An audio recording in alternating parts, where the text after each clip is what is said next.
कोई संविधान कितना भी अच्छा क्यों ना हो, अगर उसे लागू करने वाले लोग अच्छे ना हुए तो संविधान का कोई अहमियत नहीं बचेगी। हमारे दौर में कलम और किताब पर पाबंदी लगा करके हमारे नौजवानों के हाथ में त्रिशूल और तलवार बांट करके उन्हें दंगाई बनाया जा रहा है, और उस पर बैठकर हमारे देश में वो जो so called main stream media है वो दिन रात डिबेट करके ये साबित करना चाह रही है कि ये राष्ट्र हिंदू राष्ट्र बन चुका है।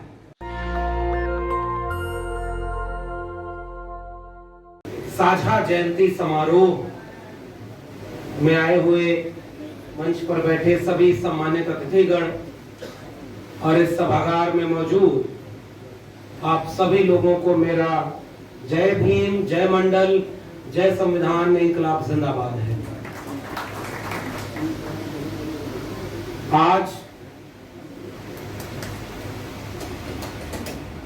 आज इस मंच पर बैठ करके तमाम लोगों को सुनने का जो मौका मिला और इस आयोजन में जो स्वागत हुआ, मैं वहीं से अपनी बात शुरू करूंगा।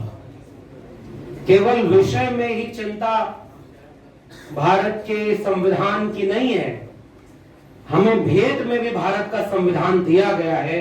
इसलिए मैं आयोजकों को बहुत बधाई देता हूं कि आप वाकई एक वैचारिक आयोजन का हिस्सा बने।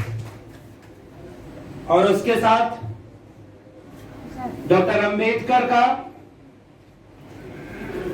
25 नवंबर 1949 का दिया गया वो भाषण,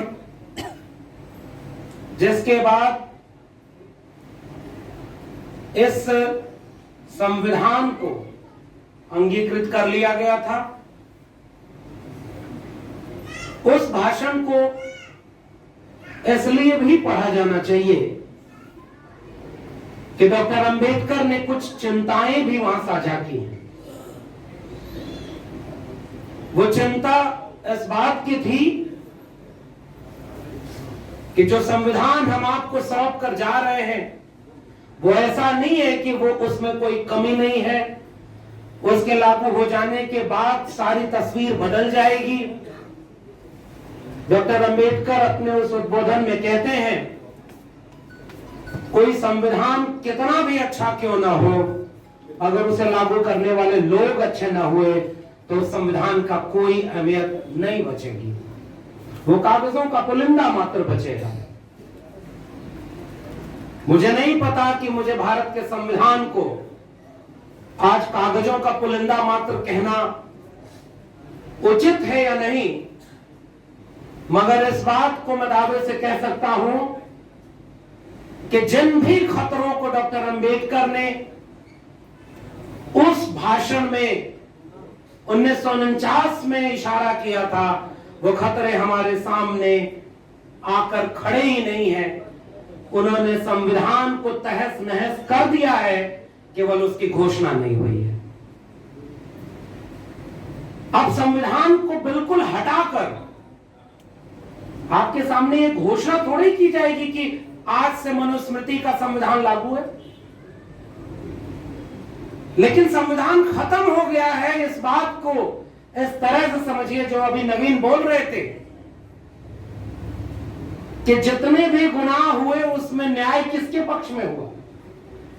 शंकर बिगहा, लक्ष्मण पुरबा थे, उस पूरी फेहरिस्त में मैं कुछ और नाम जोड़ देना चाहता हूं। रोहित वेमुला की सांस्थानिक हत्या के बाद कौन जेल में है?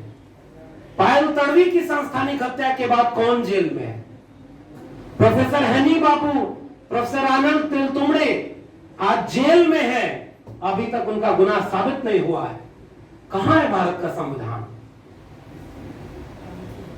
जंतर मंतर पर दिल्ली में संसद से चंद कदम की दूरी पर संविधान की प्रतियां जला दी गई, कौन जेल में है?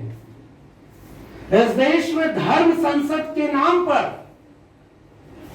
घोर अधार्मिक और संविधान विरोधी भाषण दिए गए, कौन जेल में है?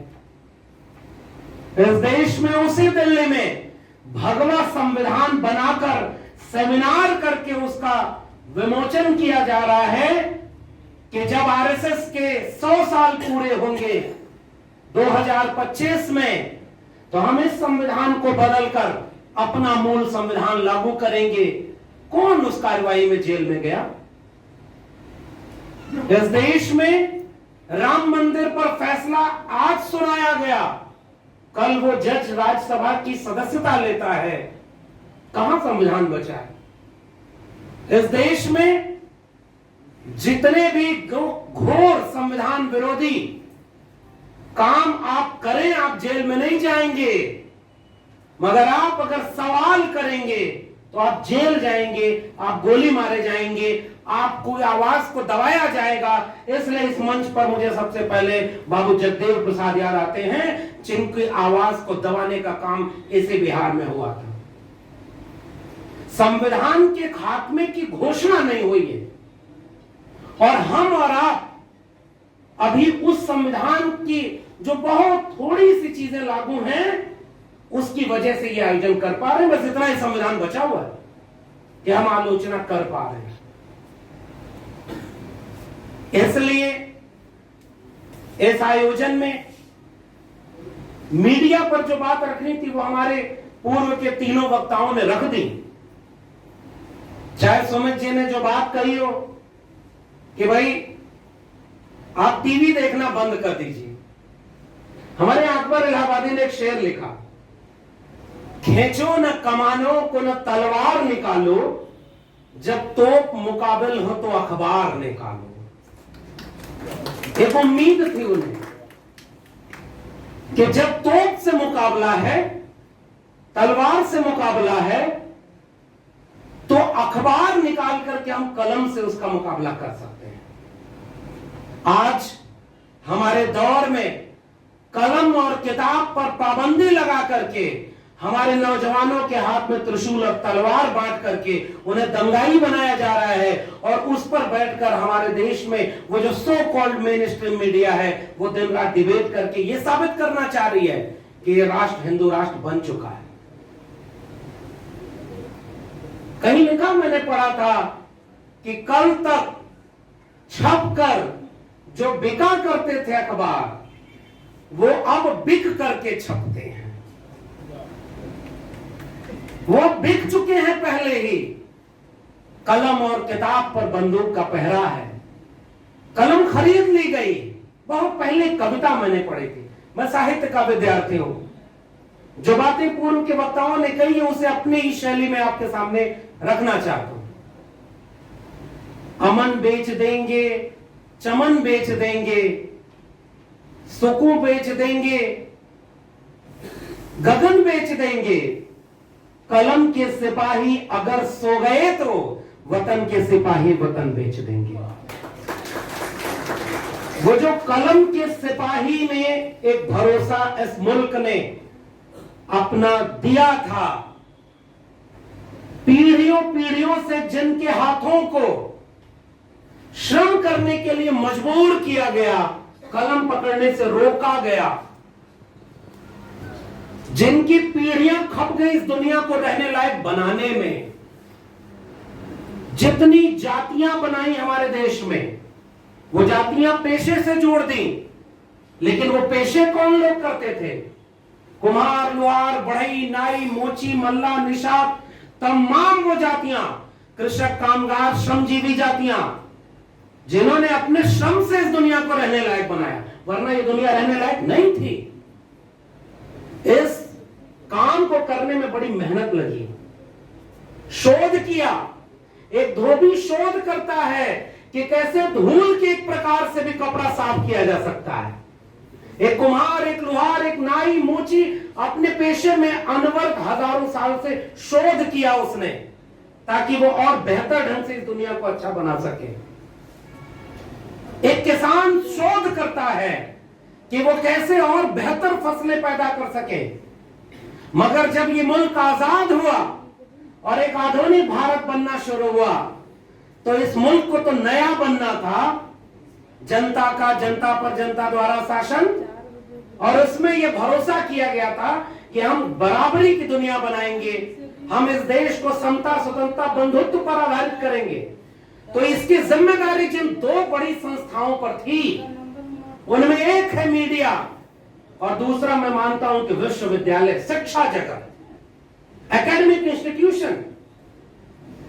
उन एकेडमिक इंस्टीट्यूशन को सबसे पहले वैसा बनाया जाना था जैसा आप एक देश बनाना चाहते थे, यानी वहां सबको बराबर का हक मिले। मैं विश्वविद्यालय में पढ़ाता हूं, हालांकि अभी टेम्परेरी प्रोफेसर हूं। जैसे कैनरा बैंक के लोग भी कभी कोई डरते तो होंगे ही कि कहीं यह भी बैंक बेच न दिया जाए। कल्पना करिए कि इस देश में कभी आप गर्व से कहते थे कि बैंकों का राष्ट्रीयकरण करना एक बड़ी बात थी, और आज बैंकों को बेचना बड़ी बात हो गई। कहां से चले थे और कहां पहुंच गए। वैसे ही जैसे आपके बैंक बिक रहे हैं, हो सकता है नवाज देवबंदी का शेर है, जलते घर को देखने वालों फूस का छप्पर आपका है, आग के पीछे तेज हवा है, आगे मुकद्दर आपका है, उनके कत्ल पे मैं भी चुप था, मेरा नंबर अब आया, मेरे कत्ल पे आप भी चुप हो, अगला नंबर आपका है। हमने किसी और के लिए लड़ाई लड़ी ही नहीं, फिर हम अपनी लड़ाई कैसे जीत जाएंगे। बैंक बिकते रहे, कोई आंदोलन नहीं हुआ इस देश में। इस देश में शिक्षा बेच दी गई है और इस समय कोई आंदोलन नहीं हो रहा है। मेरी चिंता यहां पर है। नई शिक्षा नीति ने इस देश के स्कूलों, कॉलेजों और विश्वविद्यालयों को पूरी तरह से निजी हाथों में बेच दिया है। जैसे संविधान खत्म हुआ है, हमें अंदाजा नहीं लग पा रहा, वैसे ही शिक्षा बिक गई है। और इस बात को भी हमें समझने में शायद अगले 10, 15, 20 साल लगेंगे, मगर तब आपके पास बचाने के लिए कुछ नहीं होगा। तो वैसे ही मैं टेम्परेरी प्रोफेसर हूं। मुझे नहीं पता कि जितना आप लोग सम्मान देते हैं उतना ही दूसरी तरफ से विशेष प्रकार का सम्मान मिलता है, और उस विशेष प्रकार से सम्मानित किए जाने का नतीजा यह होगा कि मैं अब एक स्थायी प्रोफेसर बचूंगा या नहीं बचूंगा, मेरी नौकरी रहेगी या नहीं, इसका कोई अब भरोसा ही नहीं। नौकरी छोड़ के लोग बैठे हैं। मैं तीनों लोग जो मीडिया के आप लोगों ने बुलाए, मैं एक बात कहना चाहता हूं आयोजकों को, मेरे हिसाब से मीडिया पर बात करने के लिए ये एक शानदार पैनल आपने चुना है। इन्होंने वहां की नौकरियों को लात मारा और आपकी आवाज बनकर के आपके सामने बोला। हम इसलिए बोल रहे हैं क्योंकि मेरी नौकरी रहे या जाए, मैं कल को प्रोफेसर बचूं या न बचूं, इससे ज्यादा बड़ी चिंता मेरी यह है कि इस मुल्क का आईन, इस देश का संविधान बचेगा या नहीं बचेगा, डॉक्टर अंबेडकर और फूले के सपनों का भारत बचेगा या नहीं। इसलिए हम आपके बीच में बोलने आए। हम ये जानते हैं कि इसकी कीमत चुकानी पड़ती है और लोग चुका रहे हैं। इसलिए जब हम आपके सामने ये बात रख रहे हैं कि जैसे मीडिया वैसा नहीं बन पाया जैसा आजाद भारत के मीडिया को होना था, वैसे इस देश के विश्वविद्यालय और स्कूल नहीं बन पाए जैसा उन्हें होना था। और इसलिए जब मैंने आरटीआई लगाई, 1 जनवरी 2020 तक का आंकड़ा बता रहा है कि इस देश के 45 केंद्रीय विश्वविद्यालयों में एक भी प्रोफेसर ओबीसी का नहीं। कैसा देश आपने बनाया। इस देश के 45 केंद्रीय विश्वविद्यालयों के 97 to 99% पोस्ट जो एससी, एसटी और ओबीसी की थी, वो आज भी खाली रखी गई, उस पर अपॉइंटमेंट ही नहीं हुई। कौन लोग थे जो ये नहीं करना चाह रहे थे। ये वही लोग थे जो शिक्षा की अहमियत जानते थे, इसलिए उन्होंने हमारे लोगों को शिक्षा से दूर रखा।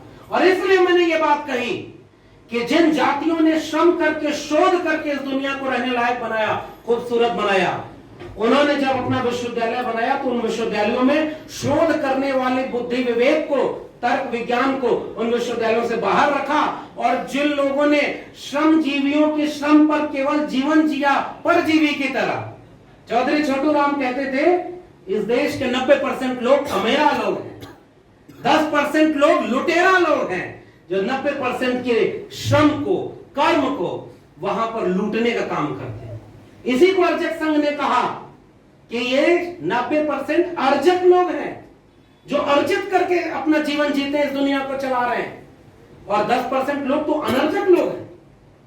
और उन विश्वविद्यालयों पर उन जातियों को उन्होंने बाहर रखा जिन्होंने हजारों साल से श्रम करके इस दुनिया को खूबसूरत बनाया। जो श्रम करेगा उसी में शोध करने का विवेक होगा ना। जिसने जीवन में कोई श्रम ही नहीं किया उसका बुद्धि काम नहीं करेगी। इसलिए जिनकी बुद्धि का काम सबसे कम था उन्होंने अपने को सबसे बुद्धिमान कहा, और वो कहे कि जो ब्रह्म का ज्ञानी होगा वो ब्राह्मण होगा। कल्पना करें, विरोधाभास देखिए इसका। इसलिए मेरी चिंता यह है कि वो जो लोकतंत्र के पहरुए थे, वो फैज अहमद फैज की एक नज्म है कि ये दाग दाग उजाला, ये सब गजीदा शहर, ये वो शहर तो नहीं जिसका हमें इंतजार था, ये वो भारत तो नहीं जैसा हमारा भारत लोग बनाना चाहते। इसलिए मुझे लगता है, मैं जब कविताओं की बात कर रहा था, इस देश में जमहूरियत की बात कर रहा था, इस देश में साझा शहादत से बना हुआ साझा विरासत की बात कर रहा था, तो मुझे याद आता है, अभी आज ही मैं बैठा था तो इस देश का गृह मंत्री का बयान आया है कि हमें इतिहास फिर से लिखने से कोई रोक नहीं सकता। मैं सोचने लगा कि जिन्होंने इतिहास बनाया ही नहीं वो इतिहास लिखेंगे तो क्या लिखेंगे। महाभारत काल में इंटरनेट था, गणेश जी पहली प्लास्टिक सर्जरी थे, यही सब तो लिखेंगे। और इस देश के निजाम की कहानियां उन इतिहास की किताबों में लिखी जाएंगी कि हम नाली के गैस से चाय बनाया करते थे, बादल आ जाए तो रडार काम नहीं करता था, यही तो कहानियां लिखेंगे। क्योंकि इस देश में हरियाणा से लेकर मध्य प्रदेश और उत्तराखंड तक कई जगहों पर स्कूलों, कॉलेजों और विश्वविद्यालयों के सिलेबस बदले जा रहे हैं। अब उस सिलेबस बदलने में एनसीईआरटी ने सिलेबस बदल दिया है।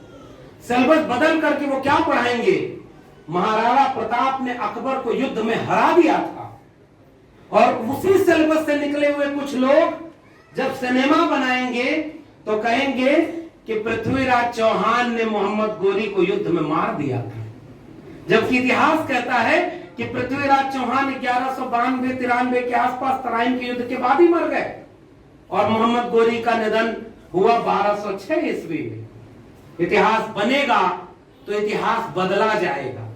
मेरी चिंता एक विश्वविद्यालय में पढ़ाने वाले प्रोफेसर के नाते यह है कि हमारी पीढ़ियों को इतिहास जानने से अब रोका जाएगा, उन्हें गलत इतिहास पढ़ाया जाएगा। और इसलिए मैं चिंतित हूं कि भले वो कल को सिलेबस में लगाएंगे, एक गीता का अध्याय लगा रहे हैं हरियाणा में कि अब गीता का अध्याय पढ़ा जाएगा। मैं कह रहा हूं इस देश में अगर सिलेबस में लगाना था तो तुम्हें जाति का विनाश और गुलामगिरी लगाना था, तुमने सिलेबस तो वैसा कभी बनाया ही नहीं। झूठी कहानियां, मनगढ़ंत कहानियां, और उन कहानियों में एक हिस्सा वो भी रहेगा कि एक बच्चा बहुत छोटा सा था, भगवा झंडे से बहुत प्रेम करता था, अचानक देखता है कि तालाब में मगरमच्छ भगवा झंडे को तोड़कर खींच रहा है। वो बच्चा तालाब में कूदकर मगरमच्छ से लड़ता है, भगवा झंडा तो लेकर आता ही आता है, साथ में मगरमच्छ के बच्चे को भी बगल में दबा के ले आता है। वही बच्चा कुछ दिन बाद भारत का प्रधानमंत्री बनता है। आप कल को यही बनाएंगे। आप इस देश में सिलेबस बनाने के लिए, मैं आपसे कह रहा हूं, आप हिंदू राष्ट्र बनाने की बात करते हैं। मैं हिंदी का पढ़ने वाला एक विद्यार्थी सोचता हूं कि अगर इस राष्ट्र की एक कोई व्याख्या है तो उस सांस्कृतिक व्याख्या में तुमने जब पढ़ाया कि हम तो विश्व गुरु थे, आर्यावर्ते जम्बूद्वीपे भारत खंडे, मैं आपसे पूछता हूं कि तुम कहते हो ये हिंदू राष्ट्र है, क्योंकि इसी पर तो तुम डिबेट कराते हो रोज। अच्छा एक बात सोचिए, मीडिया की हालत देखिए, एक व्यक्ति आरएसएस का प्रमुख बयान दे देगा कि हम इसे अखंड भारत बनाएंगे, तो शाम को मीडिया वाले डिबेट करने के लिए आरएसएस के व्यक्ति को बुला के कहते हैं जरा बताइए आप कैसे बनाएंगे। अरे मूर्खों, तुम तो उन्हें मंच दे रहे हो अपनी बात कहने के लिए, पूरा मंच आपने उन्हें दे दिया, वो अपनी बात कह रहे हैं। कभी हमसे भी कहो कि जाति जनगणना होनी चाहिए तो टीवी पे डिबेट ऑर्गेनाइज कराओ और हमसे पूछो कि जाति जनगणना क्यों होनी चाहिए। एजेंडा वो सेट कर रहे हैं, उसमें हमारे मुद्दे ही नहीं है। हमारे यहां मैं टीवी को जब देखता था, टीवी पर सुबह खोलिए तो पहले ज्योतिष बताया जाता है, कोई भी टीवी चैनल उठाइए, आध अपवाद को छोड़ दीजिए, शनि केतु सरकार बचाने के लिए कोई ये नहीं बताया कि संयुक्त मोर्चा गठबंधन का जो घोषणा पत्र था उसमें भी लिखा था मंडल हटाना, मंडल लागू करना और इस तरह के भेदभाव को हटाना। इनके घोषणा पत्र में रहता 370 हटाना, तो वो तो घोषणा पत्र का काम है। संयुक्त मोर्चा अगर उसे अपने घोषणा पत्र को लागू करे तो वो कह रहे हैं कि ये तो सरकार बचाने के लिए हुआ। और उसके बाद काम पूरे देश में आग लग गई, कमंडल के विरोध में मंडल लाया गया। तो जो विजुअल्स उसमें हैं उसमें लड़के लड़कियां नारा लगा रहे हैं, लड़कियां कह रही हमें बेरोजगार पति नहीं चाहिए, वो सारी सवर्ण लड़कियां थी। इस देश में जब महिला आरक्षण की बात हुई तो जब ये सवाल कहा गया कि कोटा विदिन कोटा होना चाहिए, सभी किस्म की महिलाएं, सभी वर्गों की महिलाएं जैसी नहीं है, तो इस देश में कहा गया कि शरद यादव, लालू प्रसाद यादव और मुलायम सिंह यादव तीनों का नाम लेके गालियां दी गई कि महिला विरोधी है ये लोग, क्योंकि इन्होंने कोटे विदिन कोटा की बात कही थी।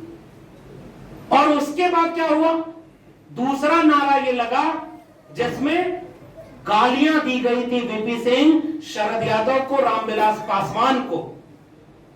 और तब मुझे याद आता उसमें उस विजुअल में जहां गाली दी गई है उसको वो स्लो कर दिया गया, जहां वो बिपिया और ललुआ कह रहे हैं, मां बहन की गाली। और तब मुझे बिहार की जमीन पर कर्पूरी ठाकुर याद आते हैं।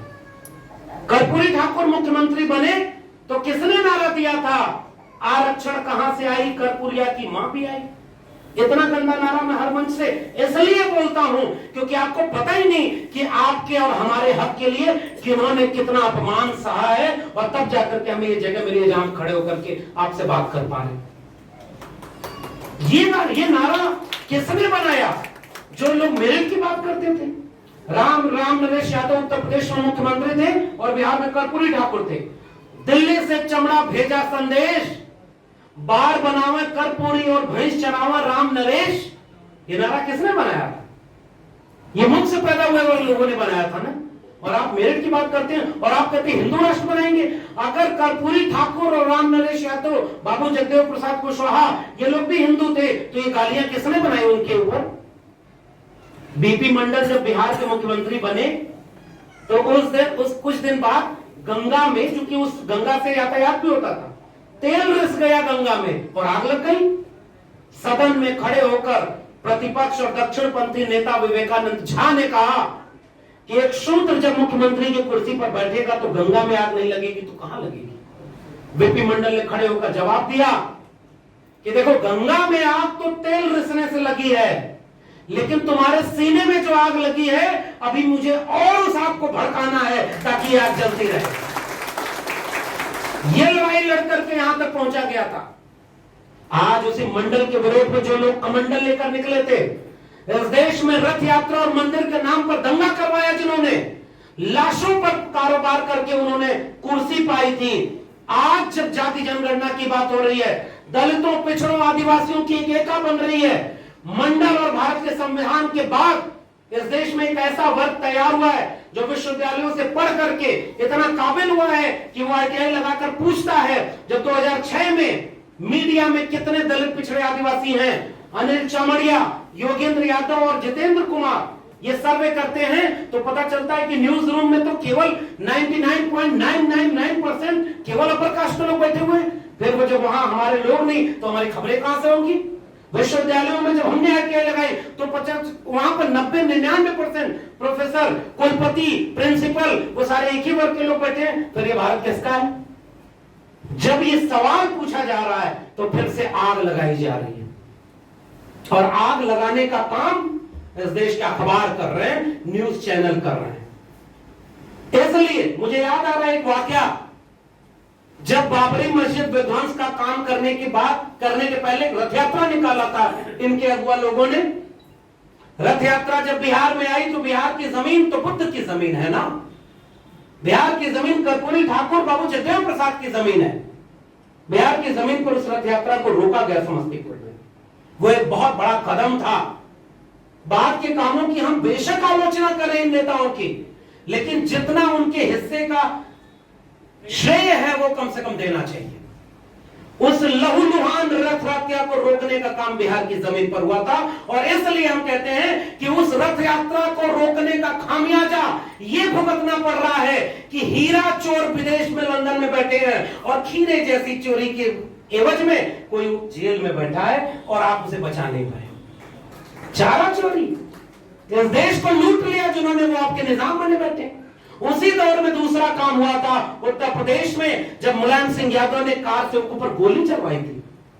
वो राजनीति का उरोज था, अभी शुरुआत थी, फिर भी गोली चलानी पड़ी।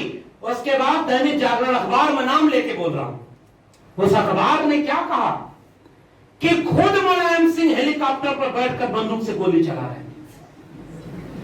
उस अखबार ने तुरंत खबरें चलाई कि जाने सैकड़ों कार सेवक मर गए। रात को सुबह 3-4 बजे अखबार छप करके बटने के लिए जाते थे। पता चला, मुलायम सिंह ने कहा कि अखबार बिकने नहीं चाहिए, बटने नहीं चाहिए, और उन अखबारों को जलाया गया था 1990-91 के आसपास। ये जो काम किया गया था, उनकी विरासत के लोग आज डरते हैं कि थोड़ा सा परशुराम का फंसा भी पकड़ लेंगे तो शायद उनका भी वोट मिल जाएगा। नहीं साहब, विरासत की बात करनी होगी।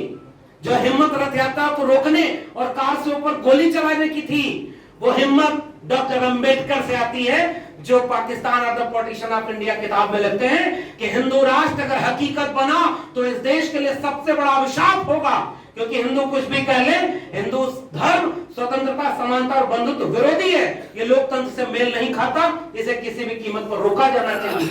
ये ताकत डॉक्टर अंबेडकर को कहां से मिली? फूले से मिली, तथागत बुद्ध से मिली। फूले ने अपनी गुलामगिरी में क्या लिखा? अगर ब्रह्मा मुख से पैदा हुए, 4 मुंह थे, ब्राह्मण मुख से पैदा हो रहे, तो गर्व कहां ठहर रहा? मैं तो रेफरेंस से बात करता हूं, इसीलिए शायद अभी तक मुझे जेल में नहीं डाले, लेकिन जब चाह लेंगे तो डाल देंगे, जैसे मेरे प्रोफेसर हनी बाबू को जेल में डाला है। इसलिए मैं कहता हूं कि वो ताकत उनके पास थी जो उन्होंने गुलामगिरी लिखी। हम अगर आज उसे पढ़ दें तो अब हमारे पास वो भी ताकत नहीं बची, वो भी साहस नहीं बचा। और ये ताकत उन्हें कहां से मिली? वो जो पूरा महाराष्ट्र नवजागरण में एंटी कास्ट मूवमेंट चला था, ज्ञानदेव, नामदेव, तुकाराम का मूवमेंट, उस पूरे मूवमेंट की वजह से ज्योतिबा फुले को एक जमीन तैयार मिली थी, और उसके बाद दलित पैंथर बना, और इतना रेडिकल मूवमेंट। ये ताकत वहां कहां से आई? उस पूरे दक्षिण भारत की विरासत में, पेरियार की विरासत में, नारायण गुरु और बसवन्ना चोखा मेला की अयंकली की विरासत में गहरे कोई जड़ में था। तो वो संत का मूवमेंट था जिसमें कबीर मिलते हैं। काकर पातर जोड़ के मस्जिद लई चिनाए, ताचड़ मुल्ला बाग दे क्या पहरा हुआ खुदाए, पाथर पूजे हर मिले तो मैं पूजू पहाड़, ताते ये चाकी भली पीस खाए संसार, अरे इन दोन राह न पाई, हिंदुन की हिंदुआई देखी, तुर्कन की तुर्काई, अरे इन दोन राह। बिल्कुल स्पष्ट हिम्मत थे सामने मुंह पे कहने की, तुम कद बाबन हम कद सोद, हम कद लोहू तुम कद दूध। कितना क्लियर पूछा था। कबीर लिखते हैं बाकायदे कि अगर गंगा में नहाने से अगर तरना हो, लोग मुक्ति मिल जाए, तो मछली न तरी जिसके पानी में ही घर था। भाई ये बात इतना तार्किक बात। मन न रंगाए रंगाए जोगी कपड़ा। मैं जब जोगी की बात कर रहा हूं तो आप बिल्कुल मत समझिएगा कि मैं उत्तर प्रदेश के मुख्यमंत्री की बात कर रहा हूं। मैं कबीर की बात कर रहा हूं।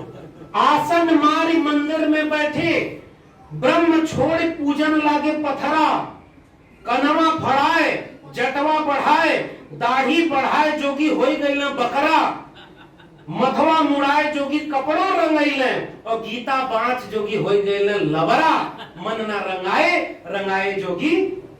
मैंने किसी मुख्यमंत्री की बात नहीं की, क्योंकि हमें पता है हम लोग भोजपुरी समाज से आने वाले लोग हैं।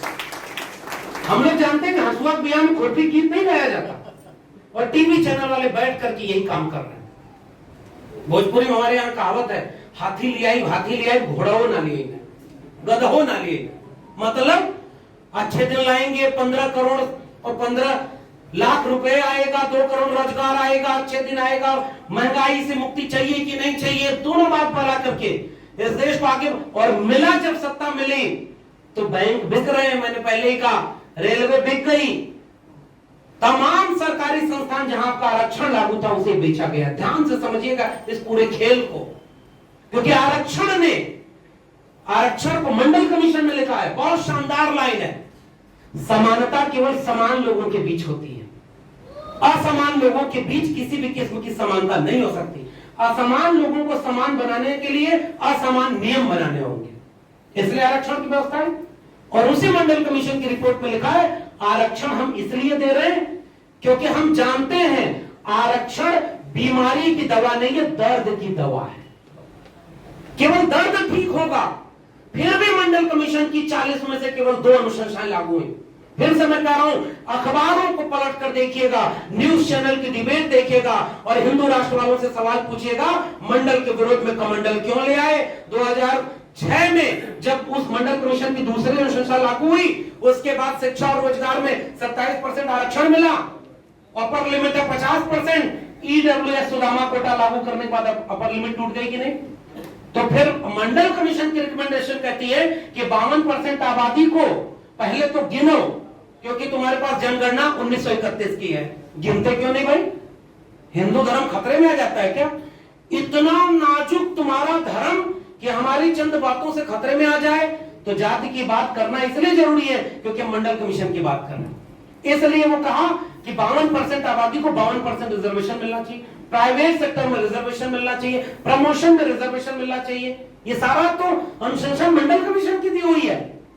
और मंडल कमीशन की अनुशंसाओं पर काम नहीं करने वाले लोग, आज मुझे देखिए एक अखबार मिला है, अभी किसी ने दिया है, पिछड़ा वर्ग संदेश, और मैं त्याग मूर्ति RL चंदापुरी जी के बारे में नहीं जानता था, सच बताऊं। जैसे मैं नहीं जानता था कि अंबेडकर भी हमारे जैसे नीरज पटेल ने कहा। हमने पढ़ा, हमने जाना, हम अपनी जड़ों के पास गए तो हमने ये देखा। और इसी में आप जाकर देखिएगा, वो तस्वीर भी लगी हुई है, शोषित जन संदेश पिछड़ा वर्ग संघ, पटना में कार्यक्रम हुआ जिसमें डॉक्टर अंबेडकर को बुलाया गया। ओबीसी SC ST की एका तो पहले से बनी हुई थी। ये हिंदू धर्म वाले हमारी एका के खिलाफ काम करते हैं। ओबीसी में सारा आरक्षण यादवों ने ले लिया, कुर्मियों ने ले लिया, दलितों का सारा आरक्षण जाटों ने ले लिया, आदिवासियों का मीणाओं ने ले लिया। मैं कहता हूं कि बिल्कुल तुम्हारी बात मान लिया तो जाति जनगणना करा दो और बता दो कि कहां-कहां यादवों ने कितना ले लिया। जितना जाति जनगणना के विरोध में तर्क देने वाले लोग हैं, सारे के सारे अपर कास्ट ही क्यों है भाई? ऐसा क्या है तुम्हारे पास जो छिन जाएगा? ऐसा क्या है तुम जिससे जाति जनगणना से डरते हो? इस पूरे पत्र को पढ़िएगा, आपको समझ में आएगा। इसमें पुराने अखबारों की कटिंग है। मैं बहुत प्रभावित हुआ इस अखबार से, क्योंकि हमें हमारे लोगों को इतिहास ही नहीं पढ़ने दिया गया। आखिरी में बस अपनी बात करके ये विराम लूंगा कि हमारा मकसद, हमारी भूमिकाएं, देखिए हमारी आवाजों में कोई इतनी ताकत नहीं है कि हमारी बातों से कोई क्रांति आने वाली। हम आपके लिए भी नहीं बोल रहे, हम बोल केवल अपने लिए रहे हैं, क्योंकि हमने पढ़कर, समझकर, झेलकर यहां महसूस किया है कि अगर आज हमने आने वाले सवालों को नहीं पूछा तो आने वाली पीढ़ियां हमसे एक सवाल करेंगे केवल कि तुम जब पढ़ना चाहते थे तो इलाहाबाद विश्वविद्यालय था जिसमें 300 रुपए फीस थी, तुम पढ़ लिए। तुम जब पढ़ना चाहते थे तो दिल्ली विश्वविद्यालय में PhD कर लिए। तुम नौकरी पाना चाह रहे थे तो आरक्षण लागू था, सरकारी संस्थान थे और उसमें आरक्षण, संविधान, भारत के मंडल कमीशन की वजह से तुम्हें नौकरी भी मिल गई। तुम जो लिखना चाहते थे वो लिख गए, तुम भारत के संविधान की बात कर गए। 20-25 साल बाद हमारी पीढ़ियां पूछेंगी, न हमारे पास 300 रुपए वाले विश्वविद्यालय बचे, न हमारे पास 5000 में PhD कराने वाला विश्वविद्यालय बचा, न सरकारी नौकरी बची जहां आरक्षण लागू हो पाए। हमें जो विरासत में मिला था हम उसे अपने सामने लुटता हुआ देख रहे हैं। 25 साल बाद लोग हमसे पूछेंगे कि तुम्हें जो मिला था तुम वही नहीं बचा पाए, फिर किस बात की तुमने अपनी विरासत, अपनी जड़ों की बात की। इसलिए मैं बोल रहा हूं ताकि वो पूछे कि जब ये सब हो रहा था तुम क्या कर रहे थे। मैं दावे से कह सकूं कि केनरा बैंक एसोसिएशन के लोगों ने भारत के संविधान और मीडिया पर आयोजन किया, मैं भी उसमें शामिल होकर के वह सच बोल रहा था जिसके बोलने के बाद गोली और जेल भी मिल सकती है, फिर भी बिना डरे वो सच बोल रहा था ताकि आने वाली पीढ़ियों का वक्त। और इसलिए मैं जाते आते केवल ये अपील करने आया हूं। हम वाकई जानते हैं कमियां हर तरफ हैं, लेकिन हमारे यहां क्या होता है, कर्मकांड और अंधविश्वास से अगर हम बचा पाए, टीवी मत देखिए, अखबार मत देखिए। मुझे लगता है ये जो नोएडा गैंग है, नोएडा का जो इलाका है, उस पर कम से कम आप अगर जैसे जैसे हम मंदिर का विरोध नहीं करते, चलो मान लिया बहुत माहौल खराब है, मंदिर में चंदा देना बंद तो कर सकते हो। हम नहीं जानते, मैं कई बार पूछता हूं कि अगर मुझे नौकरी चाहिए तो मुझे फैक्ट्री, विश्वविद्यालय और तमाम जगहों पर जाना होगा। अगर मुझे इलाज करना, मेरा सर दर्द दुखे तो डॉक्टर के पास जाना होगा।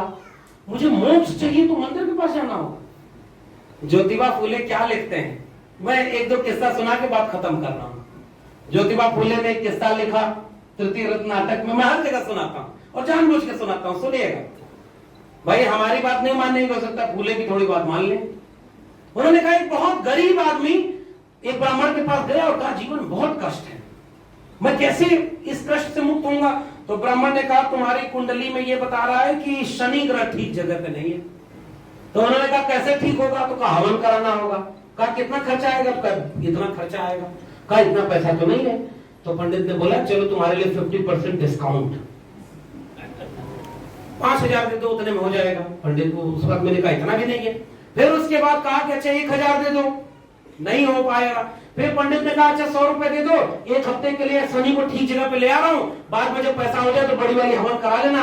वो आदमी खड़ा होकर कहा कि साहब मेरे जेब में एक फूटी कौड़ी भी नहीं है। ब्राह्मण खड़ा होकर नाराज होते हुए बोला कि तेरी जेब में जब एक फूटी कौड़ी नहीं है तो जा बच्चा, शनि तेरा कुछ नहीं बिगाड़ सकता।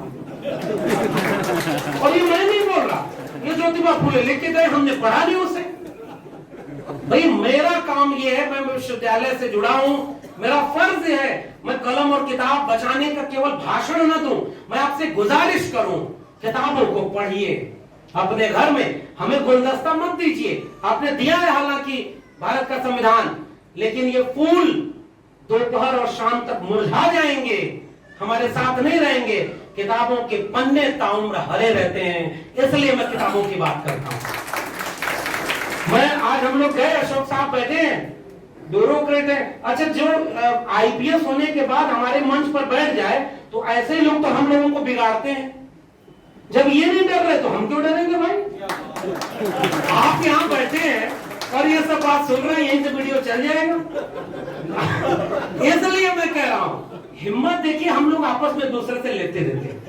मीडिया वाले लोग रास्ते पर बैठ के आए, नवीन भाई से हम बात कर रहे थे तो हमने उनसे पूछा और मैंने बताया इनको, मैंने आज तक किसी अभिवादन में ये नहीं सुना था नमस्कार, आदाब, जय भीम, जोहार। ये है मीडिया का मतलब कि सबको सबके हिस्से की बात करना, और उसमें जो तेवर और गुस्सा है। सुमित की बात देखिए, जो क्वालिटी वर्क आपको मिलेगा, आप बहुत गंभीरता से अपने उस आवाज को उठाते हैं। और नीरज भाई तो रही रहे हैं राम राज्य वाले प्रदेश में, पता नहीं बुलडोजर से अब तक कैसे बचे हुए हैं, मुझे चिंता है। हम लोग को दिल्ली में रतनलाल साहब के लिए खड़े हो गए इतने लोग। और मैं फिर से कह रहा हूं सजग इसलिए होना जरूरी है कि अगर हमने किताबों का रेफरेंस नहीं दिया, अगर हमने अपने मुंह से वो सारी बातें कह दी तो जेल तो जाना पड़ेगा। इसलिए बचाने कोई नहीं आएगा क्योंकि आपके लोग नहीं है। हमारे लोग फेसबुक पर लाइक और शेयर तो कर देते हैं, जाओ तो कहते हैं अरे बड़ा बढ़िया बोलते हैं आप, और आप उनसे कहिए कि इन मीडिया घरानों को कितना चंदा आपने दिया आज तक, तो नहीं मिलेगा। इसलिए मैं भी अपील करके जा रहा हूं, अपने लोगों की आवाज को मजबूत करिए। आप पहचानिए कि आपके लिए कौन बोल रहा है। एक आरएसएस का व्यक्ति आपके घर पर आकर के वो जानता है कि ये व्यक्ति अम्बेडकरवादी है, ये समाजवादी है, इसका वोट हमें नहीं मिलेगा, फिर भी वो कहेगा भाई साहब केवल चाय पीने आपके यहाँ हैं। हमारे लोग तराजू लेकर तौलते हैं, जो 24 कैरेट अम्बेडकरवादी उसी से मिलेंगे, जो 22 कैरेट उससे नहीं मिलेंगे। हमारे यहाँ ओबीसी के अलग समस्या, और मैं तो उस जमीन पर खड़ा हूं जो समाजवाद की जमीन है। और समाजवादी और डॉक्टर अंबेडकर और डॉक्टर लोहिया 1956 में मिलकर क्या करना चाह रहे थे भाई? वो जो ओबीसी और एससी को मिलाकर रिपब्लिक पार्टी ऑफ इंडिया बनाने की बात, समाजवाद की बात और सामाजिक न्याय की बात मिल करके करना चाह रहे थे, वो कहां रह गया?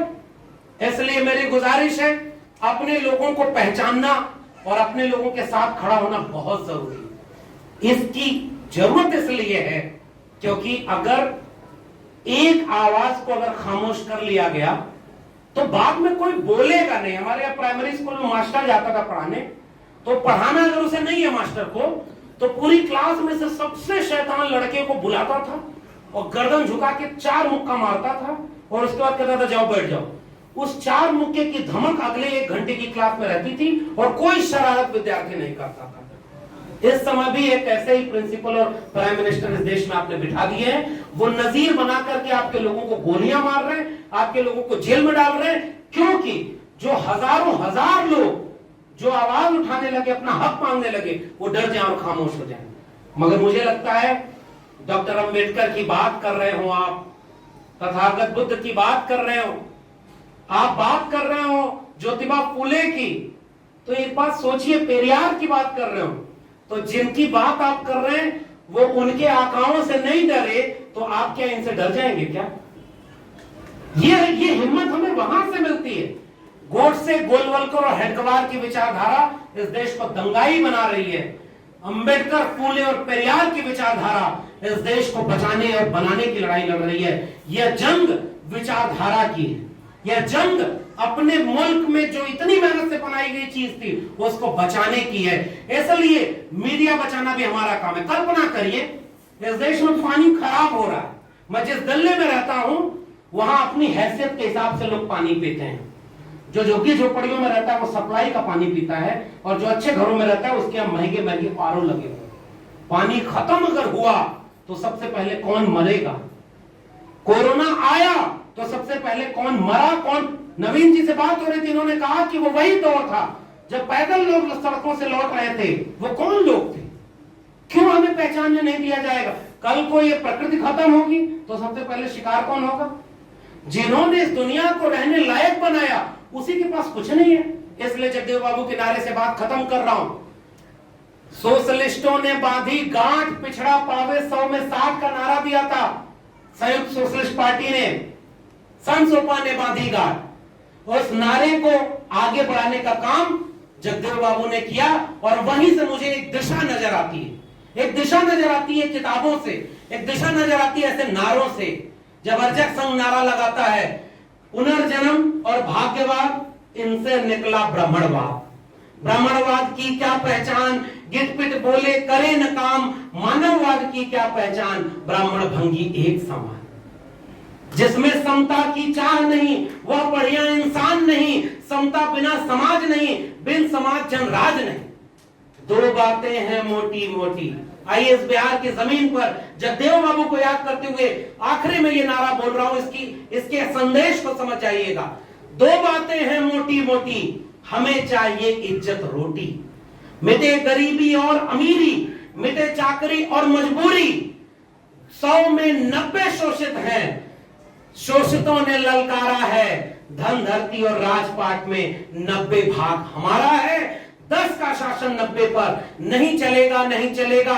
जो जमीन को जोते बोए वो जमीन का मालिक होए। और ये नारा आगे बढ़ के कहा गया, राष्ट्रपति हो या चपरासी की संतान, सबको शिक्षा एक समान। शिक्षा पर जो खर्चा हो, बजट का 10वां हिस्सा हो। सबको शिक्षा सबको काम, वरना होगी नींद हराम। और सबको शिक्षा दे न सके जो, वो सरकार निकम्मी है। और जो सरकार निकम्मी है वो सरकार बदलनी है। मुझे लगता है कि ये पैगाम धन धरती और राजपाट का, शिक्षा और रोजगार का, वो आने वाले वक्त में हमारी पीढ़ियों को बचाएगा। केनरा बैंक के आयोजकों को बहुत बहुत धन्यवाद कि आपने हमें आमंत्रित किया। जय भीम, जय मंडल, संविधान जिंदाबाद, उलगुलान जिंदाबाद, इनकलाब जिंदाबाद। नेशनल दस्तक की आपसे गुजारिश है कि अगर इसको बचाना चाहते हैं तो नेशनल दस्तक को सब्सक्राइब करने के लिए रेड कलर के सब्सक्राइब बटन को दबाएं, फिर बेल आइकन की घंटी दबाएं। नेशनल दस्तक को बचाने के लिए बहुत जरूरी है कि हर खबर को शेयर करें, लाइक करें, कमेंट जरूर करें।